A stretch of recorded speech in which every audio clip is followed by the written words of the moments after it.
Get ready for some spine-chilling stories, disappearances, haunted forests, and encounters with the supernatural that you won't forget.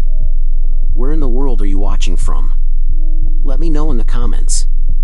And don't forget to hit that subscribe button and give this video a like, so we can keep sharing these terrifying tales together. In the serene yet deceptive calm of rural Brazil, Dennis, a devoted father and husband, lived with his family. At 32, his life was filled with the joys and challenges of raising two young children alongside his wife, Milena. But as the days passed, Dennis began to share unsettling experiences with Milena, sensations of being watched at night, an unease that grew so intense he could only sleep with their bedroom door firmly shut. These episodes escalated until one foggy morning, when Dennis left for a routine work trip and vanished into the dense mist. His last words to Milena hinted at a chilling premonition, a presence waiting for him in his car. This marked the beginning of a dark mystery that would haunt his family and baffle the community. What force could erase a man so completely without leaving a trace? Beyond the mist, Dennis's vanishing. Dennis's life in the quiet town was marked by the uneventful and steady pace typical of rural Brazil. His job as a sales representative required him to frequently travel to nearby towns, a routine that he had grown comfortably familiar with. However, several weeks before his disappearance, subtle disturbances began to disrupt this routine, casting shadows over his once peaceful life. It started with small, inexplicable occurrences. Dennis would wake up in the middle of the night, his heart pounding, feeling as if eyes were watching him from the darkness. Initially, he dismissed these incidents as stress or perhaps insomnia. But as these sensations intensified, Dennis found himself unable to sleep unless the bedroom door was securely shut, a small act that seemed to provide him some relief, though the reason why remained unclear to him. His conversations with Milena began to reflect his growing anxiety. He spoke of feeling an eerie presence, a vague silhouette or a whisper just beyond his perception. These confessions were sporadic and delivered with hesitation, as if Dennis himself struggled to believe his experiences. Milena, concerned and confused by the changes in her husband, suggested consulting a doctor or perhaps a psychologist, but Dennis shrugged off these suggestions, reluctant to explore what he feared might be signs of his unraveling sanity. The night before his disappearance, the atmosphere in their home was charged with an unspoken dread. Dennis spent the evening playing with his children, his affection tinged with a poignant intensity. His actions seemed like those of a man who sensed his time was short. When his children innocently asked if he was going to leave them, his reassurances were fervent yet hollow. That night, as the fog began to settle over the town, Dennis's restless sleep was plagued by nightmares, visions of shadowy figures and whispered threats that seemed all too real. In the early hours, as Dennis prepared to leave for work, his usual routine felt heavy with an ominous significance. He confided in Milena his unsettling feeling of being expected by someone, or something, in his car. Though the morning air was chill and the fog thick, Dennis departed, his figure soon swallowed by the gray mist. It was the last time Milena saw him, his silhouette fading into the impenetrable fog, leaving behind only the echo of his footsteps and a lingering sense of foreboding. As the fog lifted later that day, Dennis did not return, nor did he answer his phone. His car, usually parked outside the client's office, was nowhere to be found. The search began as a frantic but hopeful effort, yet as hours turned into days without a trace of Dennis or his vehicle, hope waned, and the mysterious circumstances of his departure grew into a dark legend in the town. As the initial shock of Dennis's disappearance settled over the town, a search operation was quickly organized. The local police, along with volunteers from the community, combed through the surrounding areas, exploring the dense forests and all possible routes Dennis might have taken. Despite their efforts, the search teams found neither hide nor hair of Dennis or his car, a baffling outcome given the limited number of roads and the lack of any signs of an accident. Milena, driven by a mix of despair and determination, spearheaded the efforts, her days consumed by phone calls, meetings with the police, and organizing search parties. The community rallied around her, their own fears stoked by the mysterious circumstances of Dennis's disappearance. Rumors began to circulate, some suggesting that Dennis had stumbled upon something he shouldn't have, while others whispered of supernatural forces at work, citing the local folklore of spirits that inhabited the misty forests. As the investigation continued, the police explored all possible leads, examining Dennis's recent client meetings, his financial records, and interviewing friends and family. Everything appeared normal, with no indication of why Dennis would vanish so suddenly. The lack of clues was as disturbing as the disappearance itself, casting a shadow over the efforts to find him. About a week after Dennis vanished, Milena received an anonymous call in the middle of the night. The caller's voice was distorted, their message cryptic: "Look beyond what you see, where the shadows move." Before she could demand more details, the caller hung up. Shaken, Milena relayed the message to the police, who were skeptical but agreed to re-examine areas previously searched, focusing on spots known for their dense shadows at dawn and dusk, the times when, according to local legend, the veil between worlds was thinnest. During these expanded searches, several volunteers reported feeling uneasy, as if being watched from the shadows. One volunteer, a close friend of Dennis named Joao, ventured deeper into a particularly dense part of the forest, drawn by what he described as a faint whispering coming from a thicket. There, partially buried under fallen leaves and brush, he found a small, weathered toy, a car that Dennis's son claimed was his father's favorite gift to him. The discovery was unsettling, offering a tangible connection to Dennis but raising more questions than it answered. The toy's location and condition suggested it hadn't been there long. It lay in an area previously searched, hinting at either an oversight or, as some began to fear, a more sinister manipulation of events. The police brushed off notions of supernatural involvement, attributing the toy's placement to an unknown prankster or a misguided attempt to mislead the investigation. As days turned into weeks, the fervor of the search dimmed. The leads had all but dried up, and the community's initial solidarity began to fray under the weight of fear and the unknown. Milena, however, refused to give up. She began diving into local archives, seeking any records of similar occurrences, hoping to find a pattern or a clue that had been overlooked. Her research led her to old newspaper clippings documenting similar disappearances dating back decades, each occurring under a blanket of thick fog, each leaving no trace, and each followed by reports of strange phenomena in the woods. The parallels were chilling, lending a new, albeit frightening, perspective to her husband's disappearance. She compiled this information, presenting it to the police, who reluctantly agreed to consult with experts in unexplained phenomena. As the second month without Dennis approached, Milena organized a night vigil in the forest, determined to face whatever forces were at play. Armed with lanterns, the group ventured into the forest as the evening fog began to roll in, their path lit by the soft glow of their lights and a collective resolve to uncover the truth. The night of the vigil, the air was thick with mist and a palpable sense of anticipation. Milena and the group of volunteers, including some who were skeptics, ventured deep into the forest, guided by the dim light of their lanterns and a shared resolve to uncover the truth.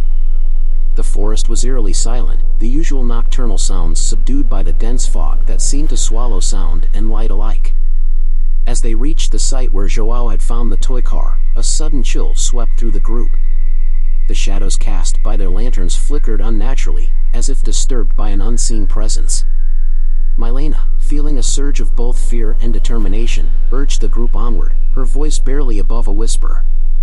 They formed a circle around the site, holding hands in a silent show of solidarity. Joao, who had been particularly close to Dennis, began to recite a prayer, his words floating in the misty air. As he spoke, a faint whispering seemed to answer from the darkness, a susurrus that made the hairs on the back of their necks stand up. The temperature dropped suddenly, and the mist around them thickened, obscuring their vision and isolating them in a world of swirling gray. Out of the mist, shadows began to take shape, forming vague outlines that seemed almost human. The group tightened their circle, lanterns held out against the encroaching darkness. Milena, heart pounding, called out for Dennis, her voice echoing into the void.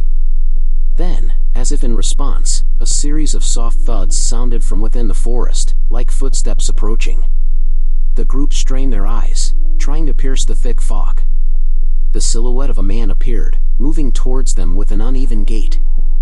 Hope surged through Milena. Could it be Dennis? But as the figure drew closer, the hope faded, replaced by a gut-wrenching fear. The figure was indeed a man, but not Dennis. His features were distorted, his eyes hollow and devoid of life, as if he was being controlled by something otherworldly. Without warning, the lanterns flickered out, plunging them into darkness. Panic ensued as the figure vanished as quickly as it had appeared. The group scrambled, fumbling with their lights, trying to reignite them amidst the overwhelming fear. When the lanterns flickered back to life, the figure was gone, and the forest around them felt charged with a residual energy. The experience left the group shaken but more determined. They felt they had touched upon something profound and terrifying, a force that was beyond their understanding. Milena, driven by a newfound resolve, decided to delve deeper into the supernatural aspects of the disappearances. She consulted with experts in paranormal activity, who suggested that the forest might be a hotspot for spiritual or dimensional crossings, a theory that did little to ease the group's fears but offered a new avenue of investigation. Over the following weeks, Milena organized more vigils, each time equipped with more sophisticated equipment to record and analyze the phenomena. Slowly, they gathered evidence of disturbances in the electromagnetic fields and recorded unexplained audio phenomena, whispers and cries that seemed to echo from the depths of the forest. As the investigation deepened, Milena and the volunteers uncovered a pattern in the disturbances, correlating them with historical accounts of disappearances and sightings in the area. They began to piece together a map of hotspots, areas where the veil between worlds seemed thinnest. Meanwhile, life in the town slowly returned to normal, but the shadows of the forest remained, a silent reminder of the mysteries that lay within. Milena continued her quest, driven by a need for answers and a hope that somewhere in the depths of the forest, the truth about Dennis's disappearance, and perhaps a way to bring him back, could still be found. In the months following the initial vigils, Milena and the volunteer group continued their relentless pursuit of the truth behind the strange occurrences in the forest. Equipped with advanced equipment to monitor environmental changes and capture any spectral phenomena, they managed to document eerie lights, unexplained temperature drops, and even fleeting glimpses of apparitions that seemed to wander the forest paths. Their research attracted attention from paranormal investigators and scholars, who converged on the town to witness the phenomena firsthand. Together, they conducted a series of controlled experiments in the forest, aiming to interact with whatever forces were present. These sessions were tense, filled with both anticipation and dread. During one significant evening, under a new moon, the group set up their equipment at the heart of the forest, where the disturbances had been most intense. As the night deepened, the air grew inexplicably cold, and a thick mist began to envelop the area. The equipment started to register off-the-chart electromagnetic readings, a clear sign that something unusual was unfolding. As the group focused their attention on the center of the activity, a clear and distinct voice emerged through the white noise of their audio equipment. It was a voice that Milena recognized immediately, Dennis's voice. It was weak and seemed distant, as if calling out from a great depth. He spoke of a place beyond their understanding, a realm where time and space were distorted, and where he was lost, unable to find his way back. The communication was brief, and the voice faded as quickly as it had appeared, but it left the group in awe and gave Milena a renewed hope. The researchers worked to pinpoint the source of the voice, theorizing that there might be a dimensional tear or a portal within the forest that acted as a bridge to another plane of existence. Emboldened by this breakthrough, Milena spearheaded an initiative to map out the forest's geomagnetic properties, seeking patterns or anomalies that could explain the portal's location. This task was monumental, blending scientific inquiry with metaphysical speculation, and it drew both support and skepticism from various quarters. Weeks turned into months, and the group's efforts began to paint a picture of a complex network of ley lines and natural energy fields that converged in the forest. This convergence, they hypothesized, could create weak spots in the fabric of reality, spots where the barrier between dimensions was thin enough to cross. The culmination of their research led to a coordinated attempt to open the portal, using a combination of technological devices and ritualistic elements borrowed from local folklore. The night chosen for this attempt was charged with electricity, both literal and metaphorical, as a storm rolled in, mirroring the first night of Dennis's disappearance. With the storm providing a natural energy boost, the equipment was activated, and the rituals commenced. As chants filled the air and the machinery hummed with power, a visible tear in the air appeared. It shimmered like a mirage, growing steadily until it was large enough for a person to step through. Milena, driven by a mix of desperation and hope, was the first to approach the portal. Calling out for Dennis, she stepped through the tear, disappearing from sight. The group waited with bated breath, minutes stretching into eternity. After what seemed like hours, Milena returned through the portal, her expression one of profound sorrow and enlightenment. She explained that she had seen Dennis, that he was in a place not meant for the living, and that he had found peace in his new existence. He could not return, and it was time for her and their children to let him go. The portal closed shortly after, and the forest gradually returned to normal. The phenomena ceased, and the night sounds returned, signaling an end to the haunting. Milena, forever changed by the experience, dedicated her life to studying paranormal phenomena, helping others understand and cope with the supernatural. The mystery of Dennis's disappearance was resolved, but it left the community with more questions than answers about the nature of reality and the existence of other worlds. Dennis's story became a legend, a poignant reminder of the thin veil that separates the known from the unknown. Demon House Delivery, Josh's Last Order. Josh, a young man from the rural heartlands of America, had moved to New York City in search of a better life. Working as a McDonald's attendant by day and delivering orders in his car by night, he embraced the relentless pace of the city.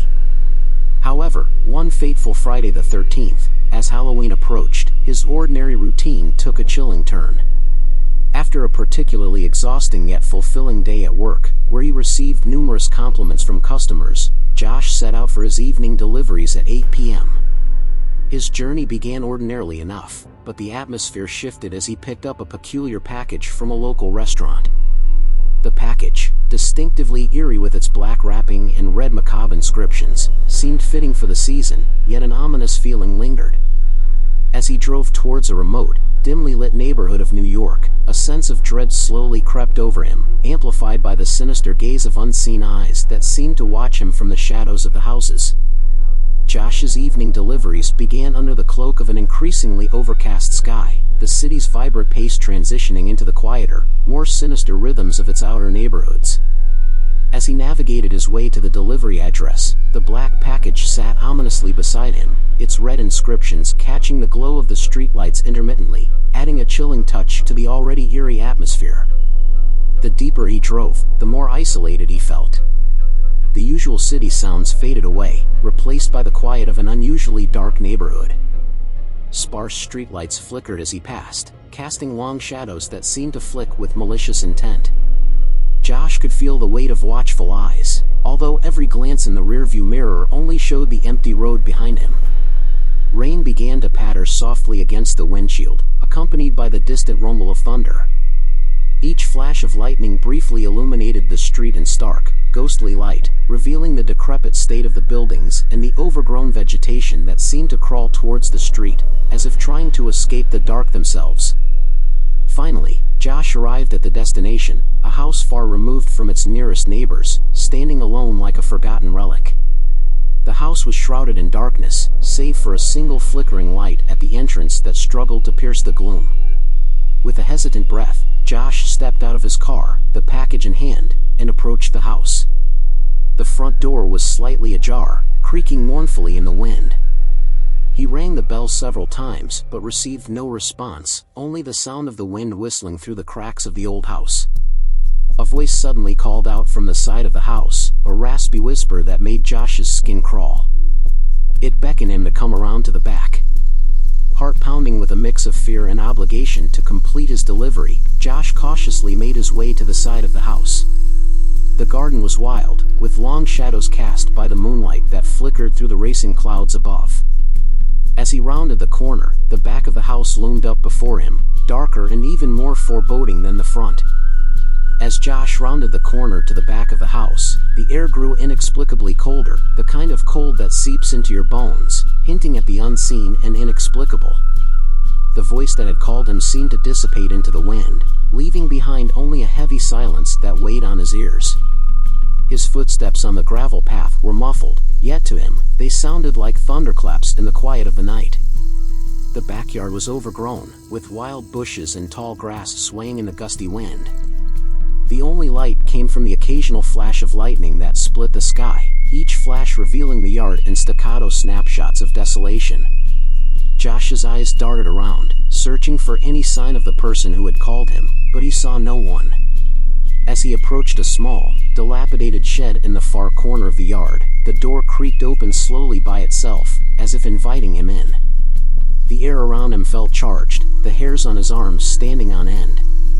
Josh paused, his rational mind telling him to flee, but his feet moved of their own accord, drawn to the shed as if by some external force. Inside, the shed was dark, save for a faint light filtering through a crack in the ceiling. The smell was musty, of earth and decay. Josh's heart raced as he scanned the dim interior. Suddenly, a loud crack of thunder boomed overhead, startling him. At that moment, a shadow moved in the corner of the room. Josh squinted, trying to make out the figure, but it was too dark. A whisper echoed around him, "Leave it on the floor." The voice was barely audible over the howling wind outside, but it was clear enough to send a shiver down Josh's spine. He quickly placed the package on the ground, his hands trembling.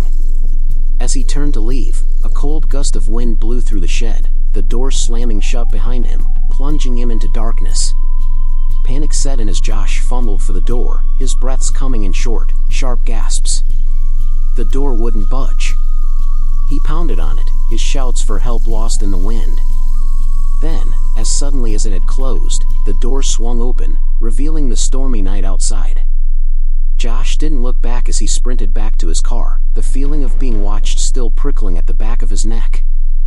He drove away from the house as fast as he could, the rain pelting down harder now. As he glanced in his rearview mirror, he thought he saw a figure standing by the shed, watching him leave. But when he blinked, it was gone, swallowed up by the night. Back on the main road, Josh tried to calm his racing heart, telling himself it was just his imagination, exacerbated by the storm and the eerie night. But deep down, he knew it was something else, something far more sinister. Josh drove through the storm, his mind racing as fast as his car's engine. The roads, slick with rain and barely visible under the streetlights flickering in the tempest, seemed endless. Every shadow seemed to leap at him, every gust of wind a spectral hand reaching out from the darkness. He couldn't shake the feeling that something from the house had followed him, a presence that lingered just beyond sight. By the time he reached the brighter, more populated parts of New York, the first light of dawn was breaking, casting a gray pallor over the city. Josh decided to go straight to the police station. He needed to report what happened, not just for his sake, but in case there was something truly dangerous at that house. At the precinct, Josh recounted his story to a skeptical audience. The officers noted his account, but their expressions suggested they believed the storm and the late hour had played tricks on his mind. They promised to check the house, though, partly to appease him and partly out of a routine response to any report of potential danger. Josh left the station feeling a mixture of relief and frustration. The sun was up now, casting long, clear shadows across the streets of New York. He decided to drive by his apartment before heading back to work. As he approached his building, his phone rang. It was his boss, wondering why he hadn't shown up for his morning shift. Josh apologized, explaining he had a rough night and agreed to talk more in person. However, Josh never made it to work that day. Nor did he return to his apartment. His last known location was his car, seen driving past his apartment building but never stopping. When he failed to show up for 2 consecutive shifts without a word, his boss called the police. An investigation ensued, revealing that Josh's car was found abandoned near the docks, with no sign of any struggle or foul play. The mysterious circumstances of Josh's disappearance sparked a flurry of activity in the local media, with speculations running wild. Some people talked about the supernatural, connecting his vanishing to the haunted delivery he had spoken of. Others suspected foul play or a personal crisis that led him to vanish. The police revisited the house Josh had delivered to, only to find it completely abandoned. Neighbors reported it had been empty for years, and no one had seen any activity there until Josh's visit. The eerie black package, the flickering lights, the voice calling from the darkness, all became elements of a chilling puzzle that seemed unlikely to be solved. As weeks turned into months, the mystery of Josh's disappearance remained unsolved. His case grew cold, leaving a haunting question lingering in the air: just what had happened to Josh that stormy night after he left the ominous house? His family and friends could only speculate, their imaginations haunted by the possibilities of his fate, forever overshadowed by the haunting delivery that led to his vanishing. The Zambito ritual, lost to the dark forces. Alex had always been drawn to the unexplored corners of the world, seeking out experiences that were off the beaten path. His travels had taken him to many remote places, but none had intrigued him as much as the stories of ancient African rituals, whispered in travel forums and by fellow adventurers. When he heard about a small, isolated village in South Africa where such traditions were still alive, he knew he had to visit. The village welcomed him with open arms. The villagers were kind, their smiles warm and their hospitality genuine. They were eager to share their way of life with this foreigner who had come so far to learn from them. Alex immersed himself in their culture, learning about their customs, their stories, and their deep connection to the land. He spent his days helping with the daily chores, exploring the surrounding savanna, and listening to the elders recount tales of spirits and ancient powers that roamed the earth. One evening, as the sun dipped below the horizon, casting a golden glow over the village, the chief approached Alex with an invitation. He was to witness the Zambito ritual, a sacred ceremony passed down through generations. The chief explained that the Zambito was a guardian spirit, believed to protect the village from evil forces. Represented by a large, straw-covered figure, the Zambito was said to be inhabited by powerful spirits that could perform miraculous feats. Curiosity piqued, Alex agreed to attend. That night, the villagers gathered in a large clearing at the edge of the village. The air was thick with anticipation, the atmosphere charged with an energy that Alex could feel in his bones. Drums began to beat in a steady rhythm, their sound resonating deep within the earth. The villagers chanted softly, their voices rising and falling with the rhythm of the drums. Suddenly, from the darkness, the Zambito emerged. It was an imposing figure, towering over the villagers, its body completely covered in straw. The figure began to spin, slowly at first, then faster and faster, until it became a blur of motion. Alex watched in awe, his heart pounding in his chest. As the Zambito spun, a stone at its base began to move. It rolled across the ground, seemingly of its own accord, before rising into the air and merging with the spinning figure. What happened next defied all logic. The stone, now part of the Zambito, began to transform. It grew larger, taking on a humanoid shape, its movements fluid and unnatural.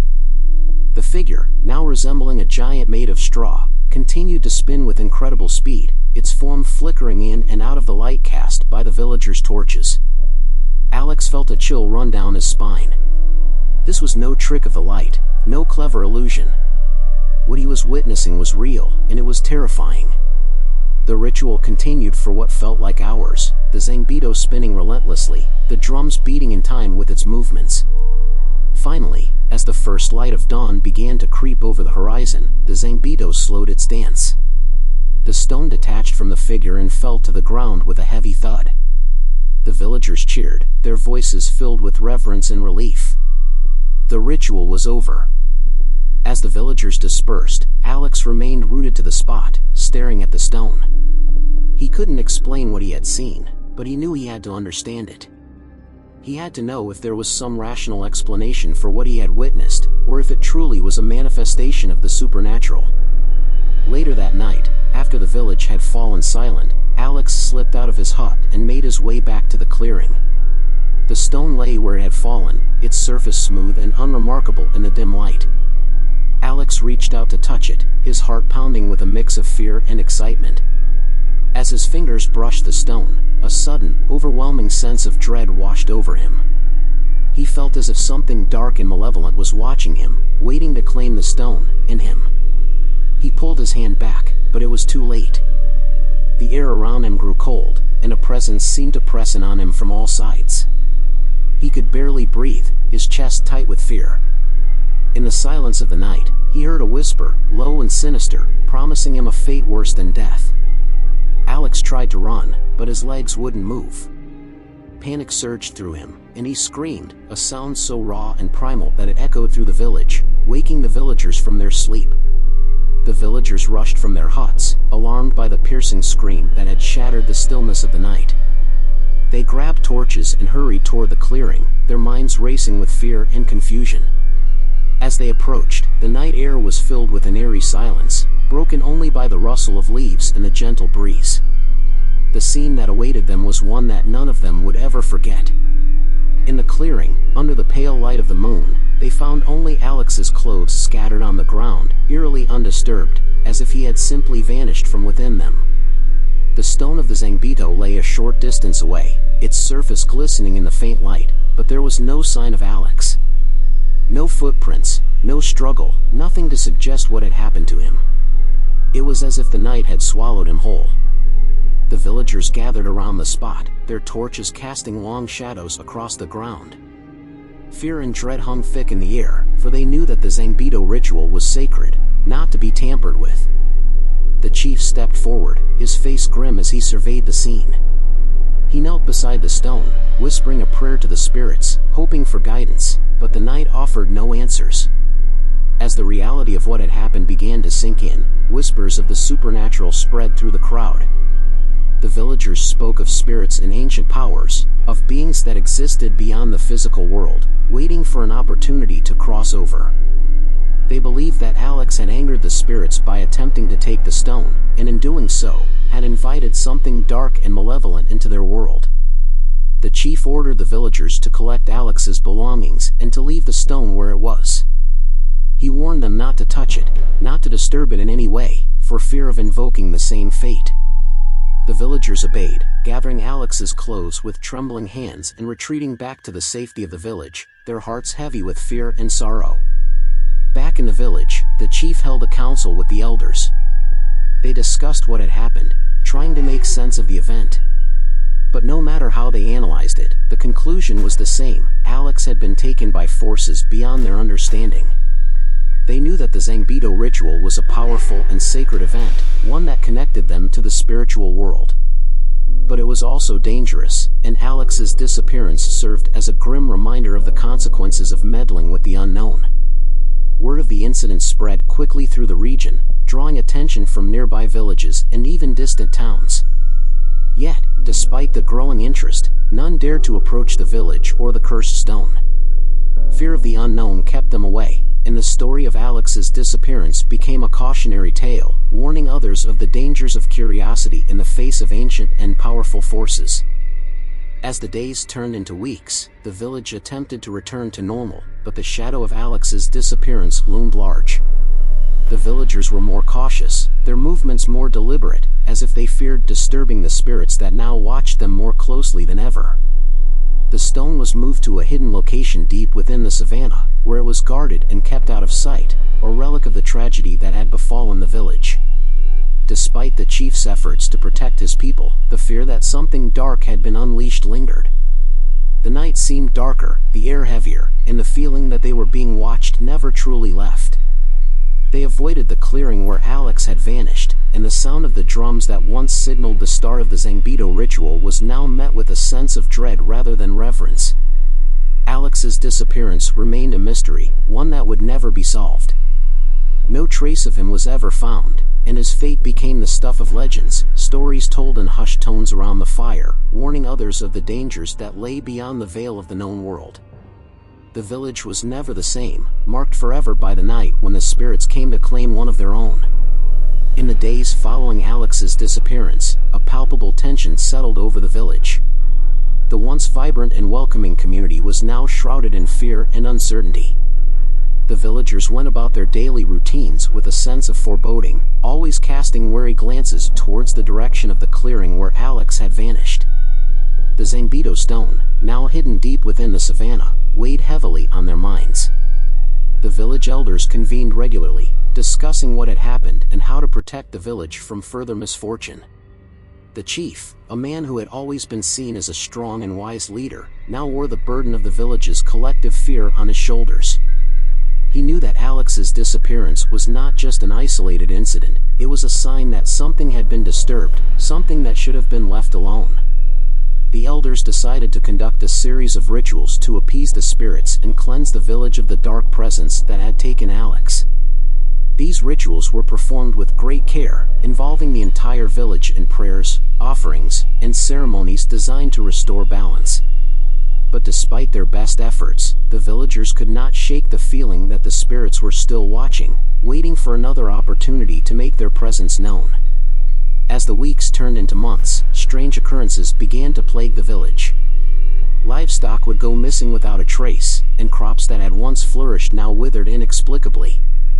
At night, the villagers reported hearing whispers in the wind, voices that spoke in a language they could not understand. The once clear skies were now often obscured by dark clouds, and storms seemed to strike without warning, as if the very elements were turning against them. The chief and the elders knew that these were signs, warnings from the spirits that the village was still under threat. They gathered once more to discuss what could be done, but the answers eluded them. The Zambito ritual, once a source of protection and spiritual strength, had become a reminder of their vulnerability. They feared that the very forces they had called upon for protection were now turning against them.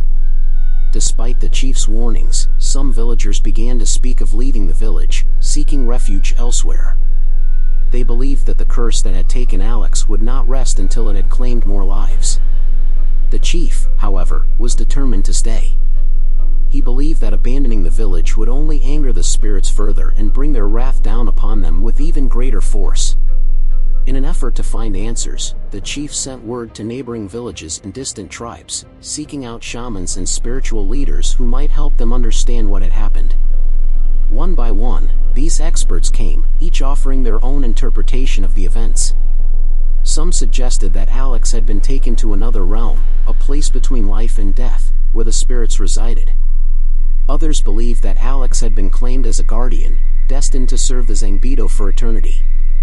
But no matter the explanation, one thing was clear: the village was cursed, and until the curse was lifted, they would never know peace. The chief knew that the solution lay not in running away, but in confronting the forces that had taken Alex. He proposed a final ritual, one that would attempt to communicate directly with the spirits, to understand their intentions and seek their forgiveness. The ritual was planned for the night of the next full moon, a time when the veil between the worlds was said to be thinnest. The entire village gathered in the clearing where Alex had vanished, their hearts heavy with fear and hope. The Zambito stone was brought out from its hiding place and placed in the center of the clearing, surrounded by offerings of food, drink, and precious items. As the ritual began, the drums beat slowly, a steady rhythm that matched the heartbeat of the earth. The villagers chanted prayers, their voices rising and falling with the music. The air was thick with anticipation, and as the moon reached its zenith, a sudden gust of wind blew through the clearing, extinguishing the torches and plunging the village into darkness.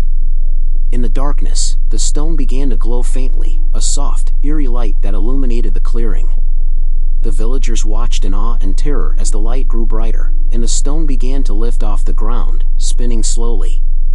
The chief stepped forward, his voice steady as he addressed the spirits, asking for their forgiveness and the return of peace to the village. For a moment, the air was still, and it seemed as though the spirits might heed his plea. But then, the light around the stone flared, and a cold, malevolent presence filled the clearing. The villagers gasped as they felt the weight of something dark and ancient pressing down on them, and the stone suddenly dropped to the ground, its glow extinguished. The ritual ended abruptly, and the villagers were left standing in silence, the only sound the rustling of the wind through the trees. The chief knew then that the spirits had made their decision. The village would remain cursed, haunted by the memory of Alex's disappearance and the dark forces that had claimed him. As the villagers dispersed, they knew that their lives would never be the same. The curse that had befallen their village was a reminder of the power of the unseen world, a world that was always present, just beyond the veil of reality. And as long as that world remained, the village would be a place of fear and uncertainty, a place where the spirits watched and waited for their next victim. The haunting of the red-hooded girl. The Thompson family arrived at the forest early in the morning, the sun barely peeking over the horizon. The air was crisp, and the sound of birds chirping filled the quiet woods as they set up their fishing spot by the river. John, an avid fisherman, busied himself with the tackle, while Mary unpacked their picnic. Emily, her red hooded coat standing out against the green backdrop, explored the area, her eyes wide with wonder at the natural beauty surrounding them. Emily had always been a curious child, her imagination fueled by the countless stories she loved to read. Her favorite tales often featured brave heroes and magical creatures, and she would spend hours daydreaming about the adventures she might have if such worlds existed. Today, as she wandered near the edge of the forest, she felt a strange pull, a sense that something special, something magical, was just beyond the line of trees. As the morning wore on, Emily's curiosity got the better of her. She approached her parents, her voice carrying a hint of excitement. "I'm going to get something from the car," she told them, her eyes sparkling with the thrill of a new discovery. John and Mary, absorbed in their tasks, barely looked up as they nodded, unaware that this would be the last time they saw their daughter. Emily walked quickly through the woods, her footsteps barely making a sound on the soft earth. The car was parked a little way off, just out of sight from the riverbank. But as she approached the clearing where they had left it, she stopped abruptly. Standing near the car, illuminated by a ray of sunlight that pierced the canopy, was a figure that made her heart leap with joy. It was her favorite character, a creature from one of her beloved stories. It stood there, smiling at her with a sweet, innocent expression, its eyes twinkling with warmth. Emily's breath caught in her throat. How could it be here, in the real world? But her young mind, so steeped in fantasy, didn't question the impossibility. She was too enchanted, too thrilled to see this beloved character come to life. The creature beckoned her with a gentle wave, its voice soft and inviting. "Come with me, Emily," it whispered, its tone laced with kindness. "I have something wonderful to show you." Without hesitation, Emily followed, her heart fluttering with excitement. She left the path, following the creature deeper into the woods, her red coat a bright spot of color against the darkening forest. As they walked, the trees grew thicker, the light dimmer. The forest seemed to close in around them, the once welcoming woods now feeling oppressive, almost menacing. But Emily was oblivious, her attention focused entirely on the creature leading the way. She didn't notice the subtle changes in its appearance, the way its smile grew sharper, its eyes darker, or the way the air around them seemed to grow colder with each step. Finally, they reached a small clearing, shrouded in mist that clung to the ground like a living thing. The creature turned to Emily, its form shifting slightly, becoming more grotesque, more terrifying with each passing second. Emily's excitement quickly turned to fear as she realized something was terribly wrong. The creature's eyes, once warm and kind, were now dark pits of malevolence, and its smile twisted into a sinister grin. Before Emily could react, the creature lunged at her, its form dissolving into a cloud of darkness that enveloped her completely. She tried to scream, but no sound came out. The last thing she saw before everything went black was the twisted, demonic face of the creature as it whispered, "You're mine now." Back at the river, John and Mary were beginning to wonder what was taking Emily so long. They called out for her, their voices echoing through the trees, but there was no response. As minutes turned into an hour, panic set in. They searched the area around the car, then deeper into the woods, their hearts pounding with fear. But Emily was nowhere to be found. It was as if she had vanished into thin air. As the hours passed, John and Mary's worry turned to sheer panic.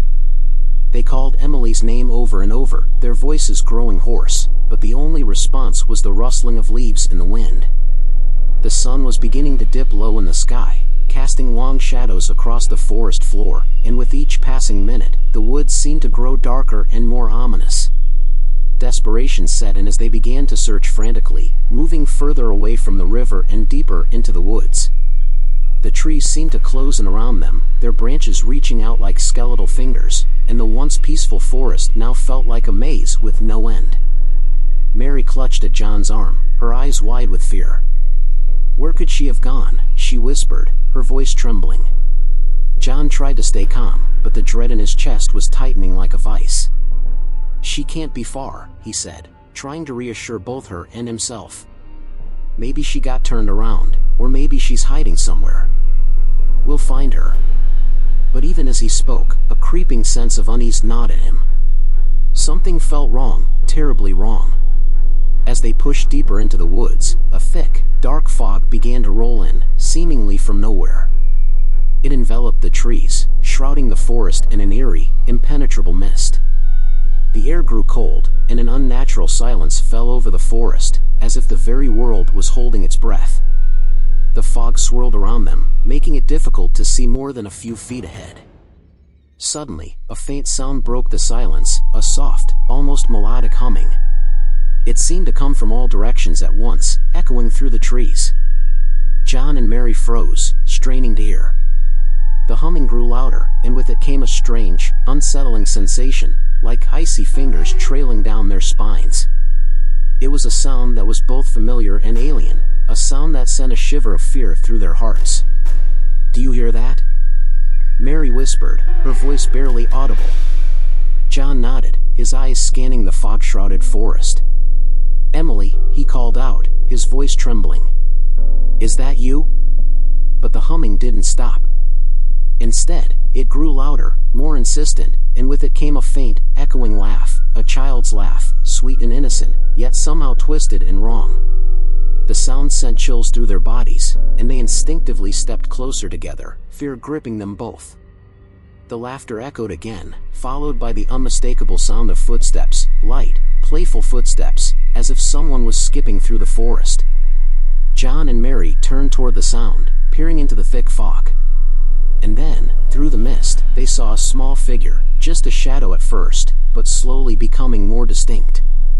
It was a girl, dressed in a red hooded coat, her form barely visible through the swirling fog. She was skipping along the forest floor, her movements light and carefree, as if she had no care in the world. For a moment, hope flared in John and Mary's hearts. "Emily!" Mary cried out, starting toward the figure. But as they moved closer, the figure stopped abruptly. The girl turned to face them, and as the fog parted slightly, they could see her more clearly. It was Emily, but something was terribly wrong. Her face was pale, her eyes wide and unblinking, and her lips were twisted into a smile that was far too wide, far too unnatural.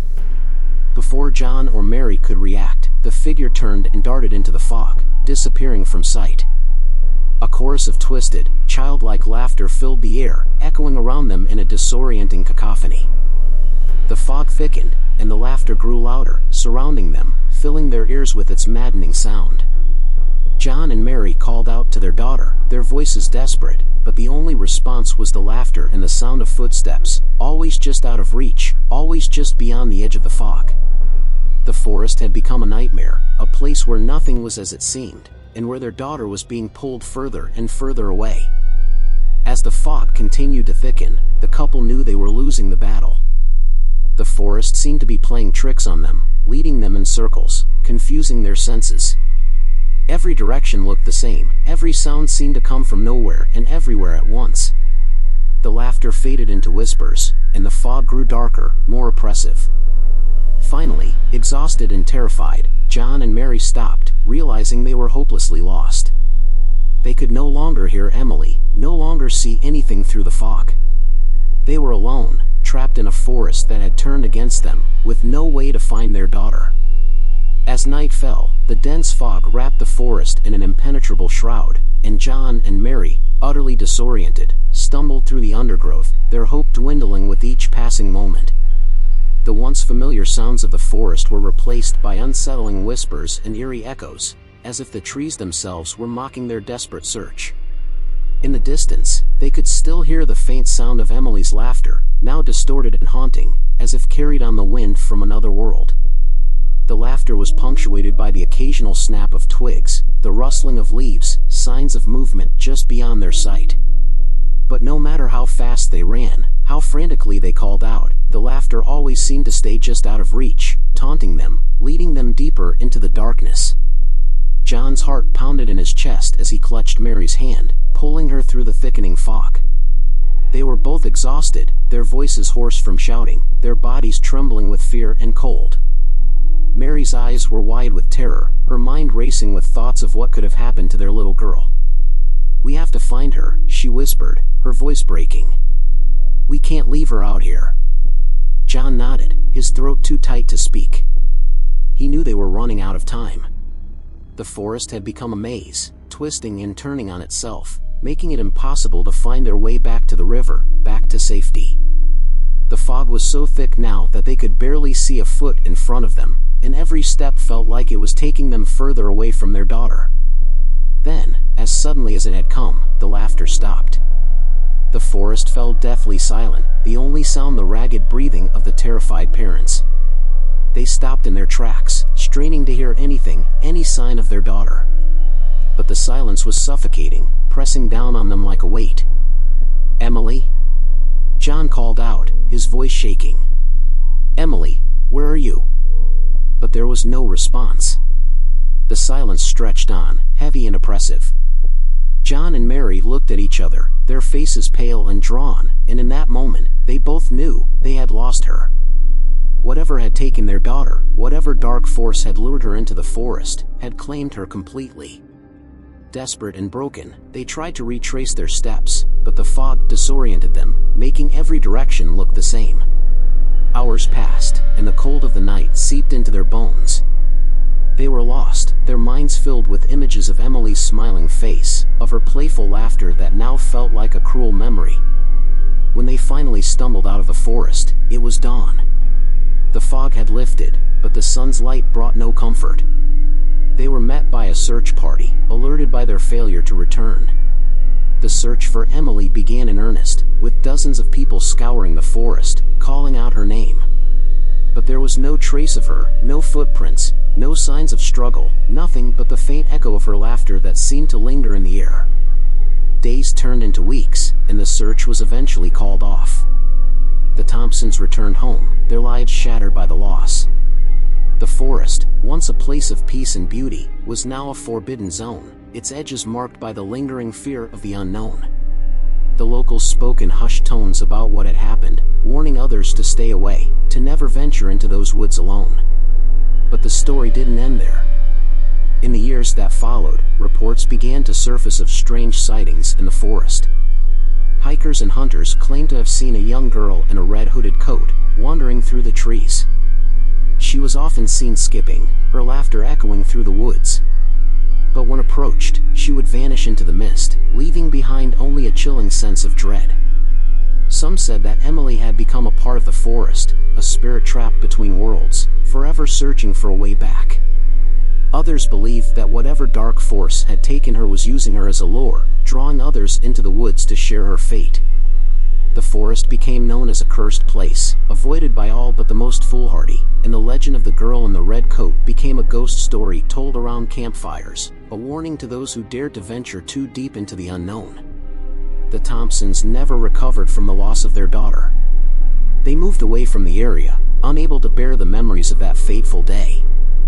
But even from afar, they were haunted by the knowledge that somewhere, in the depths of that cursed forest, their daughter was still out there, lost in the fog, forever beyond their reach. Bloodless Nightmare, the haunting of Brandon Lawson. It was a dark and silent night, with only the headlights of Brandon's car illuminating the winding path along the back roads of Texas. He was driving home after a long day at work, eager to get there and rest. The deserted roads always made him feel a slight unease, but he was used to the solitude of these trips. The radio was on, playing soft music that barely eased the sense of isolation that filled the road. Suddenly, as he rounded a curve, Brandon spotted something unusual on the side of the road, a man, seemingly elderly, wearing typical Texas attire, waving for help. He wore a worn-out cowboy hat, a plaid shirt, and jeans, all very simple, but they seemed out of place in that desolate setting. Brandon hesitated for a moment, but his kind nature drove him to stop the car. "Do you need help, sir?" Brandon asked as he rolled down the window. The man approached with a smile that seemed genuine, but there was something in his eyes that made Brandon a little uneasy. "My car broke down just a bit ahead. Could you give me a ride to my house?" It's only a few miles from here." Seeing no reason to refuse, Brandon agreed and unlocked the doors. The man got into the car, thanking him warmly as he settled into the passenger seat. "Thank you so much, young man. It's not every day you find someone willing to help like this." The drive continued in silence for a few minutes, with the man giving directions to his house. As they drove on, the road became increasingly isolated, the streetlights grew scarce, and the darkness around them seemed to close in. Brandon felt a chill down his spine but said nothing. The man beside him appeared calm, as if this was the most natural route in the world. Finally, the man pointed to a narrow entrance, almost hidden by tall trees. "It's here," he said, and Brandon turned the wheel, entering a dirt path that led to an old, dimly lit house. The structure looked as though it had been forgotten by time, with dark windows and a porch that creaked at the slightest touch of the wind. Brandon stopped the car and looked at the house, feeling a growing unease. The man beside him smiled again, but this time, there was something strange in his smile. "Why don't you come in and have some coffee before you head on your way? It's late, and it would be good to take a break." Brandon hesitated. The house looked eerie, but the man was his guest and seemed so friendly. Against his better judgment, he agreed and stepped out of the car, following the man to the house. Brandon followed the man through the entrance of the house, feeling the wooden floor creak beneath his feet. The air inside was heavy and thick, with a faintly sweet smell he couldn't quite place. The dim lights cast long, distorted shadows across the walls, which were covered in old photographs and faded paintings. The decor was antiquated, as if time had stopped decades ago. In the center of the room, a massive mounted elk head watched everything with empty, cold eyes. The man motioned for Brandon to sit while he headed towards the kitchen. Brandon felt a growing unease. There was something deeply unsettling about the atmosphere in that house. He began to look around, trying to distract himself, but then he noticed something that made his blood run cold. Lined up on a nearby shelf were several glass jars, each containing what appeared to be human body parts, hands, feet, and other limbs, floating in a viscous liquid. Panic gripped Brandon. Everything about that house screamed danger, and he realized he needed to get out of there as quickly as possible. He stood up abruptly, intending to leave quietly, but before he could reach the door, the man returned from the kitchen. In his hands, he held a bloody knife and what looked like a freshly severed human finger. Brandon froze in horror. The man who had seemed friendly before now wore a twisted smile, a sadistic gleam in his eyes. Without a second thought, Brandon sprinted towards the door, only to discover in despair that it was locked. He tried the windows, but they were all locked and reinforced. The man advanced slowly, savoring the fear radiating from Brandon. He was trapped, and panic completely overwhelmed him. Brandon knew he was caught and at the mercy of a madman. Brandon desperately searched for a way out, but every door and window in the house was locked, as if the house itself were a trap designed just for him. The man, now revealed as a sadistic serial killer, slowly approached, his footsteps echoing through the silent room. Each passing second heightened Brandon's despair, as he felt the air leaving his lungs, as if the very atmosphere of the house was conspiring against him. With no options left, Brandon decided to confront the man, grabbing the first object he could find, a heavy metal statue of a deer, and tried to use it to defend himself. He swung with all his strength, but the man easily dodged, as if he was accustomed to the desperate struggles of his victims. With a swift movement, the man disarmed Brandon, knocking him to the floor. The man's twisted smile remained as he immobilized Brandon, tying his hands and feet with thick ropes that seemed prepared for this very occasion. Brandon fought, screamed for help, but his voice was muffled by the walls of the house and the solitude of the night. The man dragged Brandon to the kitchen, where the real horror awaited. The kitchen was a nightmare scene. What Brandon saw there left him paralyzed with terror, a counter filled with torture instruments, jars full of body parts, and a large cauldron boiling on the stove. The man began to prepare something, completely ignoring Brandon's desperate screams. The pain and fear Brandon felt in that kitchen were indescribable. The man seemed to relish every moment, his actions precise and meticulous, as if performing a diabolical ritual. Brandon lost track of time, his consciousness drifting between despair and pain. The next morning, Brandon's screams, which had echoed through the night, were reported by local residents who called the police. When officers arrived at the house, they found the doors unlocked and the place in complete silence. The interior of the house was perfectly tidy, with no sign of a struggle, except in the kitchen, where Brandon was found lying in a bathtub, his body pale and lifeless, with all signs of blood drained. The officers investigating the scene were baffled. There was no sign of the man Brandon had encountered on the road, nor any evidence that could explain what had happened. Only Brandon's bloodless body remained as a testament to a night of pure terror. Rumors began to circulate that the man Brandon met was something more than human, a demon in disguise, a supernatural predator that fed on blood and souls.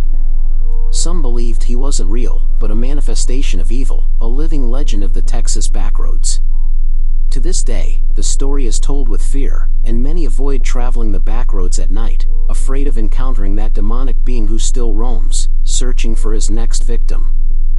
As we wrap up these chilling tales, it's clear that the unknown holds more terror than we can imagine. From haunted forests to sinister backroads, these stories remind us that some mysteries are best left unsolved. Which story gave you the most chills? Let me know in the comments, and tell me what kind of stories you'd like to see next. If you haven't already, hit that subscribe button so you don't miss out on more spine-tingling tales. Thanks for watching, and I'll see you in the next one.